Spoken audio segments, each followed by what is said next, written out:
Chamarajanagar online gaming ವೇದಿಕೆಯನ್ನ ನಿಯಂತ್ರಿಸುವ ಉದ್ದೇಶದಿಂದ ಕೇಂದ್ರ ಸರ್ಕಾರ ಆನ್ಲೈನ್ ಗೇಮಿಂಗ್ ಉತ್ತೇಜನ ಮತ್ತು ನಿಯಂತ್ರಣ ಮಸೂದೆ 2025ಕ್ಕೆ ಸಂಸತ್ತಿನಲ್ಲಿ ಅನುಮೋದನೆಯನ್ನ ಪಡೆದಿರುವುದನ್ನು ಕರ್ನಾಟಕ ರಾಜ್ಯ ರೈತ ಸಂಘ ಹಾಗೂ ವಿಶ್ವ ರೈತ ಸಂಘದ ಸದಸ್ಯ ಹಾಗೂ ಪಾರಂಪರಿಕ ನಾಟಿ ವೈದ್ಯರಾದ ಮಹೇಶ್ ಕುಮಾರ್ ತುಂಬು ಹೃದಯದಿಂದ ಸ್ವಾಗತಿಸಿದ್ರು. ನಗರದ ಜಿಲ್ಲಾ ಕಾರ್ಯನಿರತ ಪತ್ರಕರ್ತರ ಭವನದಲ್ಲಿ ಕರೆದಿದ್ದ ಪತ್ರಿಕಾಗೋಷ್ಠಿಯಲ್ಲಿ ಮಾತನಾಡಿದ ಅವರು, ಕೇಂದ್ರ ಸರ್ಕಾರ ಆನ್ಲೈನ್ ರಮ್ಮಿ ನಿಯಂತ್ರಣ ಮಸೂದೆಯನ್ನ ಆಯಾಯ ರಾಜ್ಯಗಳ ಅನುಷ್ಠಾನ ತರಬೇಕು ಎಂದು ಒತ್ತಾಯಿಸಿದ್ರು. ಈ ಮಸೂದೆಯಿಂದ ಚಟಕ್ಕೆ ಬಿದ್ದ ರೈತಾಪಿ ವರ್ಗದವರು ಯುವ ಜನಾಂಗವನ್ನ ರಕ್ಷಿಸಿದಂತಾಗಿದೆ. ಈ ಚಟದಿಂದ ಮನೋರೋಗಕ್ಕೆ ತುತ್ತಾಗುವ ಅಪಾಯ, ಆರ್ಥಿಕ ವಂಚನೆ ತಡೆಗಟ್ಟಲು ಸಹಾಯಕವಾಗುತ್ತದೆ ಎಂದು ತಿಳಿಸಿದರು. ಈ ಮಸೂದೆಯಿಂದಾಗಿ ಕೇಂದ್ರ ಸರ್ಕಾರಕ್ಕೆ ವಾರ್ಷಿಕವಾಗಿ ಸುಮಾರು 30 ರಿಂದ 40 ಸಾವಿರ ಕೋಟಿ ಜಿಎಸ್ಟಿ ಬರಲ್ಲ. ಸಾರ್ವಜನಿಕರಿಂದ 2 ಲಕ್ಷ ಕೋಟಿ ಅಧಿಕ ಹಣ ಗೇಮಿಂಗ್ದಾರರಿಗೆ ಸೇರುತ್ತಿದ್ದಕ್ಕೆ ಕಡಿವಾಣ. ವಿರೋಧ ಪಕ್ಷಗಳ ನಡುವೆ ಆನ್ಲೈನ್ ಗೇಮ್ ನಿಷೇಧ ಸ್ವಾಗತಾರ್ಹ. ರಾಜ್ಯಸಭೆ ಕೇಂದ್ರ ಸರ್ಕಾರಕ್ಕೆ ಈ ಮೂಲಕ ಅಭಿನಂದನೆ ಸಲ್ಲಿಸುತ್ತೇನೆ ಎಂದು ತಿಳಿಸಿದ್ರು. ಪತ್ರಿಕಾಗೋಷ್ಠಿಯಲ್ಲಿ ರೈತ ಸಂಘದ ಕಾಯಂ ಆಹ್ವಾನಿತ ಹೆಬ್ಬಸೂರು ಬಸವಣ್ಣ, ಹನೂರು ತಾಲೂಕು ಅಧ್ಯಕ್ಷ ಅಂಜದ್ ಖಾನ್, ಮಹಿಳಾಧ್ಯಕ್ಷೆ ಶಾಂತಿ, ಅಯ್ಯಮ್ಮ ಕೂಡ್ಲೂರು, ವೆಂಕಟೇಶ್, ಮಣಿ, ಮಾದೇಶ್ ಹಾಜರಿದ್ದರು. ವರದಿ ಹೊಮ್ಮ ನಂಜುಂಡ ನಾಯ್ಕ, ಚಾಮರಾಜನಗರ. ಏನು ಇವತ್ತು ಕೇಂದ್ರ ಸರ್ಕಾರ ಆನ್ಲೈನ್ ರಮ್ಮಿನ ನಿಲ್ಲಿಸ್ತು. ಎಷ್ಟೋ ಜನ ಈ ಸಾಧ್ಯವಾದ ಮಟ್ಟ ಮಾತಾಡ್ತಿರು. ಇದು ಕೇಂದ್ರ ಸರ್ಕಾರ ಏನು ಆನ್ಲೈನ್ ರಮ್ಮಿಯಿಂದ ಎಷ್ಟು ಅನಾಹುತ, ಎಷ್ಟು ಜನ ಆತ್ಮಹತ್ಯೆ, ಎಷ್ಟು ಜನ ಸತ್ತಾರೆ, ಎಷ್ಟು ರೈತರು ಬೀದಿ ಪಾಲಾಗರನ್ನ ಅರ್ಥ ಮಾಡ್ಕೊಂಡು ಇಂಟೆಲಿಜೆನ್ಸ್ ರಿಪೋರ್ಟ್ ತಕೊಂಡು ಮತ್ತು ನಮ್ಮ ಹೋರಾಟಗಳನ್ನು ನೋಡಿ ಲೋಕಸಭೆಯಲ್ಲಿ ಅಂಗೀಕೃತ ಮಾಡ್ತು. ಇದು ಶ್ಲಾಘನೀಯವಾದ ವಿಷಯ, ಒಂದು ರೈತಪರ ವಿಚಾರ. ಆದ್ರಿಂದ ಇವತ್ತು ಏನು ಅದೇ ರೀತಿ ಇದ್ರಲ್ಲೂ ಕೂಡ ಯಾವುದು ರಾಜ್ಯಸಭೆಯಲ್ಲೂ ಕೂಡ ಅಂಗೀಕೃತ ಆಯಿತು ಅದುವೇ. ಆದ್ರಿಂದ ಎರಡೂ ಅಂಗೀಕೃತ ಮಾಡೋದ್ರಿಂದ ಇವತ್ತು ಬೇಕಾದಷ್ಟು ಕಾಲೇಜ್ ಸ್ಟೂಡೆಂಟ್ಗಳು ಇರ್ಬೋದು, ಎಲ್ಲ ನಿಟ್ಟುಸಿರು ಕೂಡ ಹಂಗಾಯ್ತು.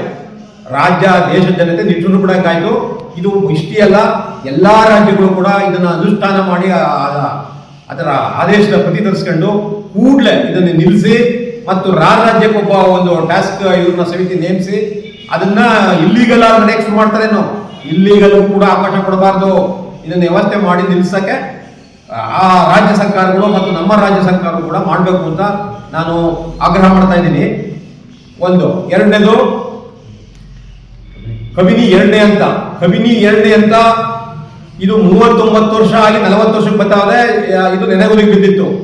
ಇಲ್ಲಿ ಎಲ್ಲ ಗಣ್ಯರು ಇದ್ರು. ಆದರೂ ಕೂಡ ಯಾರು ಕೂಡ ಇದನ್ನ ಸರಿಯಾಗಿ ಸೆಷನ್ ಆಗಲಿ ಏನು ಮಾಡದಿದ್ದರಿಂದ ಅದು ಹಾಗೆ ಕೂತಿತ್ತು. ಈಗ AR ಕೃಷ್ಣಮೂರ್ತಿ, ನಮ್ಮ ಭಾಗದ ಶಾಸಕರ ಕೊಳ್ಳಗಾಲ ಶಾಸಕರಾದ AR ಕೃಷ್ಣಮೂರ್ತಿ ಇವರು ಅದನ್ನ ಒಂದು ವ್ಯವಸ್ಥಿತವಾಗಿ ಅದನ್ನ ಸೆಷನ್ಲಿ ಮಾತಾಡಿ ಈ ರೀತಿ ಆಗದೆ ಹಿಂಗೆ ಮಾಡಬೇಕು ಅಂತ ಹೇಳಿದ್ದಾರೆ.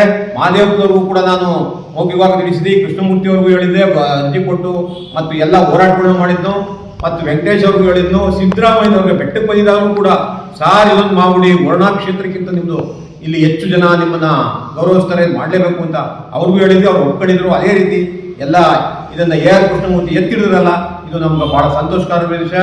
ಆದ್ರಿಂದ ಅದನ್ನ ತ್ವರಿತವಾಗಿ ಮಾಡ್ಬೇಕು. ಈಗ 120 ಕೋಟಿ ಕೊಟ್ಟಿದ್ದಾರೆ, ಅದು ಸರ್ವೆ ಮತ್ತು ಇತರಕ್ಕೆ. ಅದನ್ನ ಈಗಲೇ ತಡವಾಗಿದೆ. ಆದ್ರಿಂದ ರೈತರು ಬಹಳ ಹಬ್ಬ ಆಚರಿಸ್ಯಾರ. ನಿನ್ನೆ ಎಲ್ಲ ಹಬ್ಬ ಆಚರಿಸ್ತಾರೆ. ಯಾಕಂದ್ರೆ ಇಂಥ ಒಂದು ಕಬಿನಿ ಸೆಕೆಂಡ್ ಸ್ಟೇಜ್ ಎತ್ಕೊಂಡ್ರಲ್ಲ ಸರ್ಕಾರ ಅಂತ. ಆದ್ರಿಂದ ಕೂಡಲೇ ತ್ವರಿತವಾಗಿ ಆ ಕೆಲಸವನ್ನು ಬೇಗ ಮಾಡಬೇಕು ಅಂತ ನಾನು ಈ ಮೂಲಕ ಕೇಳ್ತಾ ಇದ್ದೀನಿ. ಮೂರನೇದು 150 ರೂಪಾಯಿ ಏನು ಕೊಡಬೇಕು ರಾಜ್ಯ ಸರ್ಕಾರ ಕಬ್ಬಿನ ಕೂಡಲೇ ಮಾಡಬೇಕು. ಇದು 3 ವರ್ಷ 4 ವರ್ಷದ ಮೇಲಾಗೋಯ್ತು. ಇದೇ ಹಿಂಗೆ ತಳ್ಕೊಂಡು ಮನಸ್ಸು ಬಿಡ್ತಾರೆ ಜನನ, ಬೇರೆ ಜೊತೆಕತ್ತಾರೆ. ಆದ್ರಿಂದ ಅದಾಗಬಾರ್ದು. ಯಾವುದೇ ಕಾರಣಕ್ಕೂ ನಾವು ಬಿಡಲ್ಲ. ಏನು 150 ರೂಪಾಯಿ ಕೊಡ್ತೀನಿ ಕಬ್ಬಿನ ಇದನ್ನ ಅಂತ ಹೇಳಿತ್ತು ಬೊಮ್ಮಾಯಿ ಸರ್ಕಾರ. ಅದು ಅವೈಜ್ಞಾನಿಕೋ ಅದೋ ಗೊತ್ತಿಲ್ಲ. ಈಗ ಸಿದ್ದರಾಮಯ್ಯ ಸರ್ಕಾರ ಅದನ್ನ ಪುನರುಜ್ಜೀವ ತುಂಬಿ ಕೂಡಲೇ ಅದಕ್ಕೆ ನ್ಯಾಯಾಲಯದಲ್ಲಿ ಏನೇ ತಡೆ ಇದ್ರು ಕೂಡ ತಕೊಂಡು ಕೊಡಿಸ್ಬೇಕು. ಇಲ್ಲ ಕೊಡಿಸ್ತಿಲ್ಲ ಅಂದ್ರೆ ರಾಜ್ಯ ಸರ್ಕಾರದಿಂದ ನಮ್ಗೆ ಕೊಡಬೇಕು. ಅವ್ರ ಬೊಕ್ಕಸದಲ್ಲೇ ಕೊಡ್ಲಿ. ಅವ್ರು ನಾವು ತಕ್ಕಳಕ್ಕಾಗಲ್ಲ ಅಂದ್ರೆ ಏನು ನಮ್ಮ ಕರ್ನಾಟಕ ಸರ್ಕಾರ ತಕ್ಕಳಕ್ಕಾಗಲ್ಲ ಅಂದ್ರೆ ಅವ್ರ ಮೇಲೆ ಕೊಡಿಸ್ಲಿ. ಇಲ್ಲ ಅಂದ್ರೆ ನಾವು ವಿಧಾನಸೌಧದ ಬೊಕ್ಕಸ ಹಣ ಇರುವಂತ ಖಜಾನೆಗೆ ನಾವೇ ನುಗ್ಗಬೇಕಾಗುತ್ತೆ, ಎತ್ಕೋಬೇಕಾಗುತ್ತೆ. ಅಂತ ಪರಿಸ್ಥಿತಿ ರೈತರಿಗೆ ನಿರ್ಮಾಣವಾಗದಂತ ಈ ಮೂಲಕ ಎಚ್ಚರಿಕೆ ಕೊಡ್ತಾ ಇದ್ದೀನಿ ರಾಜ್ಯ ಸರ್ಕಾರಕ್ಕೆ.